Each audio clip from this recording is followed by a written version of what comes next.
Olá, sejam bem-vindos a mais uma análise nossa. Hoje o material é bem direto, né? São trechos selecionados de Os Códigos do Milhão, como desbloquear as trilhas neuronais da riqueza, volume 1 do Pablo Marçal. Olha, o livro já chega com uma promessa forte, ensinar certos códigos para alcançar prosperidade. E ele mexe tanto com a mentalidade quanto com as ações práticas. O nosso objetivo aqui, então, é fuçar um pouco nesse conteúdo, sabe? Tentar extrair os conceitos principais que ele apresenta e entender a lógica por trás. E chama atenção mesmo. A linguagem é bem incisiva, né? E ele usa muitas metáforas fortes. A ideia central que ele coloca é que mudar a mentalidade é o primeiro passo, a base para construir riqueza. E é super importante a gente deixar claro, né? Nossa conversa vai focar só nas ideias dos trechos que a gente tem aqui, tá?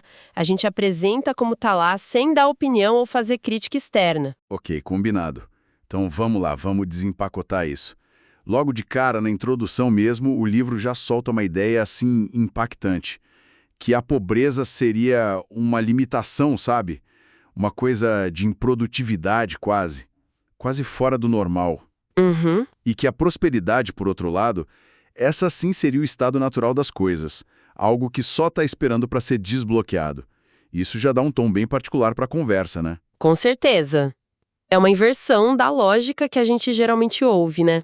Aquela de que a riqueza tem que ser construída do zero, com muito esforço. Aqui a visão é outra. Já existe algo ali, só que está travado. E essa ideia inicial ela vai se desdobrando depois. Sim, e uma das primeiras coisas que, assim, choca um pouco é quando ele fala que é preciso odiar a pobreza para conseguir se livrar dela. A ideia no texto é que a gente só se afasta daquilo que a gente realmente rejeita, né? Como é que isso se conecta com a mecânica de mudança que o livro propõe? Olha, essa frase parece funcionar como um gatilho emocional mesmo, dentro da estrutura do livro. A ideia é criar uma repulsa forte contra a situação atual. Mas, assim, a ferramenta que ele apresenta para fazer a mudança acontecer é a neuroplasticidade, que está lá no capítulo 1. Ah, a neuroplasticidade. Isso. O livro defende que nosso cérebro não é uma coisa fixa, sabe? Ele pode ser ativamente remodelado. Ele usa até a analogia de criar novas trilhas neurais, como se fosse instalar uma fiação elétrica nova para um pensamento ou um hábito diferente. A repetição constante, então, fortaleceria essas trilhas. Entendi. Pensa, tipo, aprender a tocar um instrumento. No começo é tudo travado, a mente hesita, mas com a prática você vai criando conexões e aí a coisa flui. O livro aplica essa mesma lógica para a mentalidade de riqueza. Interessante essa visão, né? O cérebro como algo maleável que dá para treinar para a prosperidade. E isso me puxa para outro conceito que ele apresenta, o da realidade imaginativa, lá no capítulo 3. O argumento ali é que muitas das barreiras que a gente vê não são fatos reais, objetivos. São mais construções da nossa mente que a gente acaba aceitando como verdade. Exato. Ele cita o valor do dinheiro, a fama, até a imagem que a gente tem da gente mesmo. Tudo isso como exemplo dessas realidades construídas. Ele até usa aquela frase famosa: uma mentira repetida 1000 vezes vira uma verdade. Como é que isso se encaixa na proposta geral do livro? Então, o fascinante aí é como esse conceito de realidade imaginativa vira um pilar para a mudança que ele propõe. Porque se as limitações são, em grande parte, construções mentais, então, teoricamente, elas podem ser desconstruídas, né? E substituídas por outras construções no caso de abundância, de capacidade. Faz sentido. A ênfase do livro cai justamente nesse trabalho interno, sabe? De questionar as próprias verdades que limitam a gente. A proposta é alinhar o pensamento, o sentimento, as crenças com o resultado que se quer, antes mesmo dele acontecer de fato. É como cultivar internamente a abundância, a generosidade, a visão de sucesso. E isso seria o primeiro passo, a causa que vem antes do efeito externo. A mente moldando a realidade nessa visão. Tá, aqui a coisa fica realmente interessante. No capítulo 2, ele introduz o tal do código X. A tese central ali é que, na matemática da riqueza que o autor propõe, só a multiplicação, o X, é que leva para a prosperidade de verdade, exponencial. Uhum. Ele coloca isso em oposição às outras operações, a soma, plus, que seria a lógica de quem só poupa, linearmente. A subtração, menos, ligada a quem consome e diminui o patrimônio. E a divisão, div, que ele associa aos insensatos ou facciosos que destruiriam valor. É uma afirmação bem categórica, né? É uma afirmação forte e bem central no argumento dele. E para sustentar isso, o livro usa uns exemplos numéricos, tipo 0,5 multiplicado por 0,5 dá 0,25. A interpretação que ele dá para isso é que multiplicar partes ou metades, talvez representando pessoas ou negócios que não estão alinhados ou que são incompletos, levariam a um resultado menor. Entendi. A multiplicação de coisas quebradas não funciona bem. Isso. A conclusão que ele defende é que a multiplicação eficaz precisa partir de um conto inteiro, pleno. Multiplicar por zero, obviamente, dá zero. E é interessante ver como ele busca analogias bíblicas, sabe? Tipo a multiplicação dos pães, a transformação da água em vinho, para reforçar essa ideia de que a multiplicação parte de algo que já existe e que está íntegro, não do vazio ou da fragmentação. A implicação parece ser a importância da qualidade, da integridade daquilo que se quer multiplicar. Essa ideia de que a multiplicação eficaz exige algo inteiro levanta umas questões, né? O que seria esse inteiro na prática, segundo o livro? Seria uma pessoa totalmente alinhada? Um negócio super bem estruturado? O texto não entra em tantos detalhes assim, mas a gente pode inferir, conectando com outros conceitos, que esse inteiro pode ser tanto a integridade pessoal, tipo alinhar pensamento, palavreação com a prosperidade, quanto a solidez de uma ideia ou de um negócio, antes de tentar escalar. Certo. Multiplicar algo que está fraco, mal definido, levaria a um resultado fraco seguindo a lógica do 0,5 vezes 0,5 igual a 0,25. Então, o foco inicial seria fortalecer essa base, seja a mentalidade, seja o modelo de negócio, antes de sair aplicando o código X. Entendi. E essa lógica da multiplicação, ela parece que se estende para uns conceitos mais práticos também, né? Como aquele do capítulo 9. Ganhar dinheiro na compra. A visão aqui é que o lucro de verdade não está só na venda, mas principalmente na negociação boa que você faz quando compra algo, seja um produto para revender, um serviço, um ativo. Exatamente. Ele usa exemplos dele mesmo, né? Diz que negociou um plano de internet e conseguiu mais velocidade por menos preço, ou que conseguiu um desconto grande na compra de imóveis. A ideia é que a margem já nasce ali, na origem. Isso muda o foco tradicional, que está sempre na venda, né? Totalmente. Desloca o ponto onde o valor é gerado lá para a etapa da aquisição. Isso implica desenvolver habilidade de negociação, de pesquisa, para achar oportunidades onde o preço que você paga é bem menor que o valor que aquilo tem ou pode ter. E essa estratégia de otimizar a entrada de recursos, ela se conecta com outra ideia de alavancagem, o OPM. OPM. Other People's Money. Isso, dinheiro dos outros, que ele aborda no capítulo 12. O livro defende usar capital de terceiros, empréstimo, investidor, como uma ferramenta legítima e, assim, poderosa para acelerar o crescimento. Ele desafia aquela mentalidade de só usar o próprio dinheiro. Chega até a sugerir uma regra prática. Buscar crédito com uma taxa, menor que 1% ao mês, por exemplo, e que seja inferior ao retorno que você consegue com o seu próprio capital, que deveria ser maior que 1% ao mês.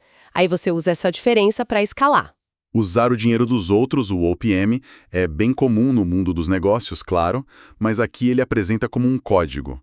O que o livro enfatiza sobre a mentalidade que precisa ter para usar o OPM do jeito certo, além da matemática dos juros? Olha, além da matemática, a ênfase parece estar muito na confiança e na capacidade de apresentar um plano que seja sólido. Para conseguir atrair o OPM, seja de banco ou de investidor, você precisa mostrar credibilidade, né? Ter uma visão clara e mostrar que tem capacidade de gerar retorno com aquele dinheiro. Volta aquela ideia do inteiro, então. Exato. Conecta de novo com a ideia de ser inteiro, um projeto bem fundamentado, uma reputação confiável. O livro meio que sugere que ter aversão a usar OPM pode ser mais uma barreira mental lá da realidade imaginativa do que uma limitação real. Pode estar ligado ao medo de dívida ou à falta de confiança na própria capacidade de entregar resultado. Faz sentido essa conexão com a mentalidade. E falando em agir, o capítulo 4 faz uma distinção interessante entre sabedoria e conhecimento. O conhecimento seria só o saber, a informação. Já a sabedoria, na visão do livro, é saber o que fazer com essa informação. Está ligada direto à ação, aos fazedores. Ele até divide em sabedoria vertical, que seria mais ligada a princípios, conexão espiritual, e horizontal, que é o fazer prático, resolver problema mesmo.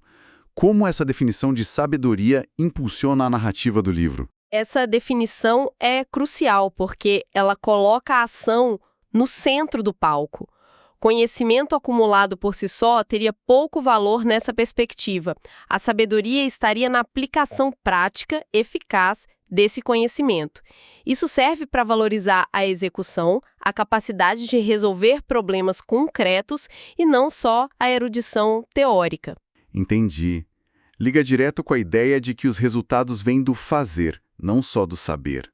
E essa valorização da ação ela é quantificada de um jeito bem radical no capítulo 10, com a fórmula RXO, resultado exponencial igual 1 hora de estudo vezes 20 horas de prática.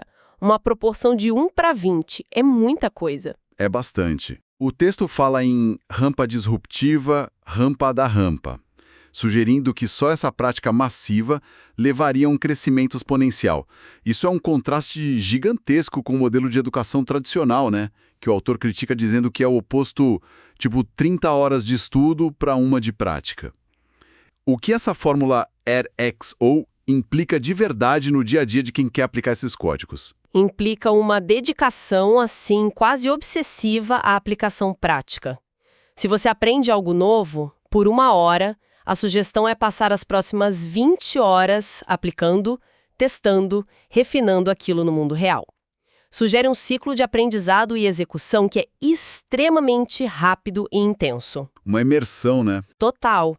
A rampa da rampa seria o efeito composto dessa prática massiva, sabe? Onde cada ciclo de aplicação não só reforça o que você aprendeu, mas também gera novos insights, novas habilidades que aceleram o progresso futuro. É uma abordagem de imersão total mesmo, que demandaria um foco e uma energia consideráveis, priorizando a experimentação acima da teoria. Uma imersão total. E a atitude que ele discute no capítulo 16 parece ser o combustível para essa ação toda, né? A ideia que ele apresenta é que a atitude proativa não só move a gente, mas também atrai oportunidades. Ele usa aquela imagem do cavalo arriado, mas questiona a ideia de que ele só passa uma vez. Sugere que a atitude certa pode fazer aparecer mais cavalos.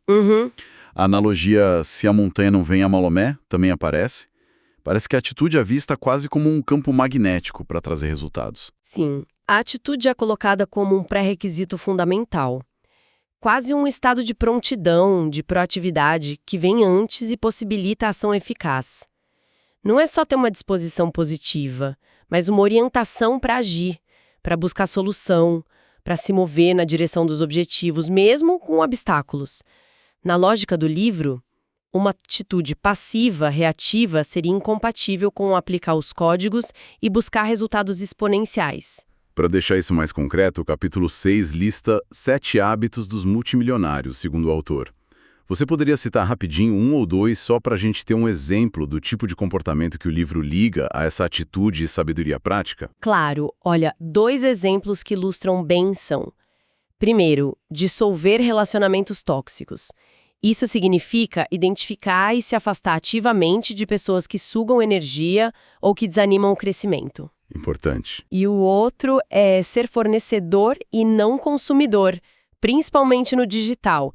Em vez de só ficar consumindo conteúdo, buscar criar, oferecer valor, usar as plataformas como ferramenta de produção.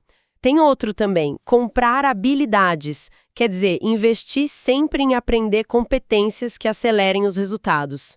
São hábitos que mostram uma postura ativa de otimizar tempo, relações e as próprias capacidades. Fica bem claro esse foco na ação, na otimização. Agora, uma parte muito visual, muito marcante do livro, é a metáfora da agricultura que ele desenvolve nos capítulos finais. É quase um guia passo a passo, usando a agricultura como analogia para a riqueza. Começa com a semente, no capítulo 19. Isso. A semente representa a ideia. O exemplo que ele dá é ter uma ideia de R$ 1.000 e vender para 1.000 pessoas, o que daria 1 milhão. O ponto-chave, segundo o texto, é ver o potencial enorme que está numa sementinha, tipo conseguir enxergar a mangueira inteira no caroço de manga.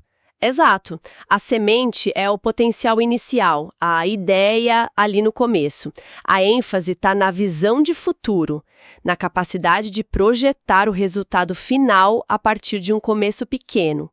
Mas só a semente não adianta, né?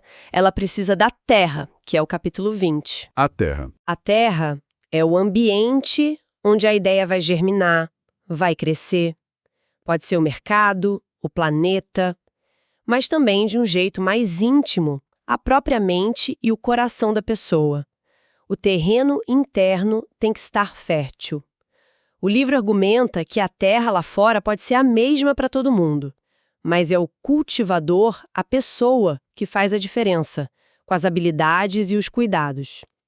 E, curiosamente, ele menciona a importância do descanso da terra, ligando com a ideia de desfrute, que seria essencial para a produtividade continuar. Semente, terra. E depois vem os adubos, no capítulo 21. Aqui a metáfora fica bem interessante. Os adubos são as pessoas, as conexões que alimentam e aceleram o crescimento. O livro bate muito na tecla de se cercar de gente que patrocina positivamente, que fala de ideia, que apoia. Ele até propunha uma reflexão. Quem aí, ao seu redor, vibraria de verdade com o seu sucesso? Essas seriam as pessoas adubo. Isso coloca um peso bem grande nos relacionamentos, né? Um peso enorme. Sugere que o ambiente social, os relacionamentos, são um fator crítico para o desenvolvimento. Escolher ativamente com quem você se relaciona é apresentado como uma estratégia de adubar o próprio crescimento. E aí, na sequência, de um jeito talvez inesperado, o capítulo 22 fala dos agrotóxicos. Não no sentido literal, claro, mas como males necessários para proteger a plantação. Agrotóxicos como males necessários? Como assim? Me explica isso melhor. Então, a analogia é usada para descrever ações que são defensivas ou assertivas. Os exemplos que ele dá no texto incluem saber dizer não com firmeza para proteger seu tempo e seu foco, fingir demência diante de crítica destrutiva ou provocação inútil para não se deixar afetar, e ter uma ação positiva de enfrentamento contra medos ou influências negativas que ameaçam o projeto. Entendi. É uma defesa ativa. Exato. A ideia é que, assim como uma planta precisa ser protegida de praga, o seu propósito, o seu negócio precisa ser defendido de influências ruins, mesmo que isso exija umas posturas meio desconfortáveis ou que pareçam agressivas, como dizer não para gente próxima. É proteger ativamente o que você está cultivando. Uma visão bem pragmática sobre proteção, né? E depois desse cultivo todo chega a colheita, no capítulo 23. Um ponto curioso aqui é a ideia de que a semente já traz nela o tempo da colheita. Tipo, morango vem rápido, jabuticaba demora anos. Qual a lição que o livro tira disso? A lição parece ser dupla. Primeiro, a importância de ter clareza sobre o ciclo natural daquilo que você plantou. Alguns negócios, alguns projetos dão retorno rápido, outros exigem paciência, maturação. E segundo, a necessidade de definir marcos, datas, de não deixar a colheita para o acaso, mas cultivar ela ativamente com um prazo em mente. Não basta só plantar e esperar. Tem que gerenciar o processo até o resultado. E, finalmente, colher não é o fim da linha. O capítulo 24 trata de como comercializar a colheita. O foco aqui muda para a diferença entre preço e valor. O argumento é que você só consegue cobrar um preço alto por algo se você agregou um valor percebido que seja significativo. O exemplo citado é de um conhecido do autor, Marcelo Torquato, que vendia jeans caros, mesmo sendo feitos nas mesmas fábricas de outros, por causa do valor construído em volta da marca. Outro ponto é a necessidade de transformar a colheita em pecúnia, em dinheiro, para ganhar agilidade, em vez de ficar preso no produto, tipo escambo, e de saber colocar preço no próprio tempo e conhecimento. Sim, essa etapa final fecha o ciclo, conectando a produção, que é a colheita, com o mercado, a comercialização. Gerar valor percebido é a chave para definir o preço. E converter em dinheiro traz liquidez, flexibilidade para reinvestir ou começar novos ciclos. Valorizar o próprio know-how também é destacado, sugerindo que o preço tem que refletir não só o custo material, mas toda a expertise envolvida. Ufa, a gente percorreu bastante coisa. Recapitulando os grandes temas que saíram desses trechos de Os Códigos do Milhão. Primeiro, uma base muito forte na reprogramação da mentalidade, né? Aquela coisa de repudiar a pobreza, neuroplasticidade, questionar a realidade imaginativa. Isso. Segundo, o motor da multiplicação Código X, OPM, ganhar na compra como a chave para o crescimento exponencial. Terceiro, a importância total da ação e da prática intensa. Sabedoria é fazer. Atitude atrai, a fórmula Hexo. Exatamente. E por último, essa metáfora agrícola bem detalhada, como um tipo de guia para todo o processo. Semente, terra, adubo, agrotóxico, colheita, comercialização. Perfeito. É um sistema que tem sua coerência interna, apresentado de forma bem assertiva e cheio desses códigos. Para quem busca estruturas, métodos para aplicar o perfil learner, né, o material oferece muitos pontos para pensar e possíveis caminhos para agir. A linguagem direta, algumas premissas podem sim gerar discussão, mas a consistência interna do modelo que ele propõe é notável. E um tema forte que fica por baixo, especialmente ligado ao ESICSO e à metáfora da agricultura, parece ser a importância da disciplina e da intensidade na aplicação de qualquer método que se escolha. Então, o que tudo isso significa no fim das contas? O livro dá uma série de códigos, quase um mapa passo a passo. Mas a gente vive numa época com excesso de informação, né? Com inúmeros mapas e segredos para o sucesso por aí. Isso me leva a uma reflexão final. Será que, diante de tanta opção, o maior código não seria justamente a disciplina de escolher um caminho, qualquer um que seja, talvez até um desses que a gente viu, e seguir nele com aquela intensidade, com a prática massiva que o livro sugere na fórmula EXO? Talvez o foco persistente, a execução dedicada, sejam mais decisivos do que ficar buscando sem parar o próximo hack e o próximo segredo. Fica essa provocação, né? Sobre essa tensão entre buscar mais informação e aplicar a fundo o que já se sabe. E com essa provocação, a gente encerra a nossa análise de hoje sobre alguns conceitos tirados de Os Códigos do Milhão, de Pablo Marçal. Agradecemos a companhia nessa exploração